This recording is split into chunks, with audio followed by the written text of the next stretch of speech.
ஊர்ல உலகத்துல ஒரு குத்தம் நடக்கிறதா இருந்தன்னு சொன்னா அந்த குத்தத்தை எப்படி தடுக்கணும், அந்த குத்தத்தை எப்படி அணுகணும்ன்றத ஒரு உதாரணமாக நாட்டில் நடந்த ஒரு விஷயத்தின் மூலமா நான் உங்களுக்கு விளங்கப்படுத்துறேன். ஹதீஸ் எப்படின்னு சொன்னால், ஒரு குத்தம் ஒரு ஊர்ல நடக்குதா, அந்த குத்தத்தை என்ன செய்யக்கூடாது, பகிரங்கப்படுத்தக்கூடாது. எனக்கும் உங்களுக்கும் தெரிஞ்ச விஷயம்தான். கிழக்கு மாகாணம் சைட்ல இப்போ ஒரு கிட்டத்துல ஃபேஸ்புக்ல யூடியூப்ல எல்லாம் வைரலா போச்சு அந்த வீடியோ.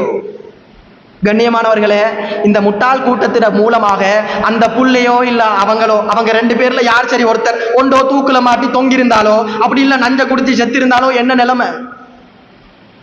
எங்கட கூட்டத்தில் உள்ள புத்தி இல்லாதவர்கள் செய்யறது காரணம் தான் இது. ஸல்லல்லாஹு அலைஹி வஸல்லம் வழிகாட்டல்ல, மார்க்கத்துல வழிகாட்டல் அதல்ல. மார்க்கம் வழிகாட்டுறது பகிரங்கப்படுத்தாத மறை. மன் சதர முஸ்லிமன் சதரஹுல்லாஹ். அது எங்க கியாமத்துல ஒருத்தன் ஒரு குறைய மறைக்கிறியா, அல்லாஹ் உன்னை 10 குறைய மறைப்பான். மார்க்கம் வழிகாட்டினது மறைக்கிறதுக்கு, வெளிப்படுத்துறதுக்கோ பகிரங்கப்படுத்துறதுக்கோ இல்ல. இது என்ன செய்யறதுண்டா, எடுத்ததோடு எல்லாம் ட்ரெண்டிங்.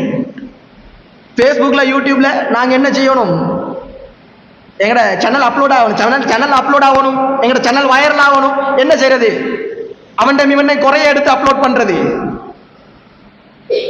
கவனமாக சிந்திச்சுக்கோங்க. நாங்க நாசமா போறதுக்கு ஒரு நிமிஷம் போதும்.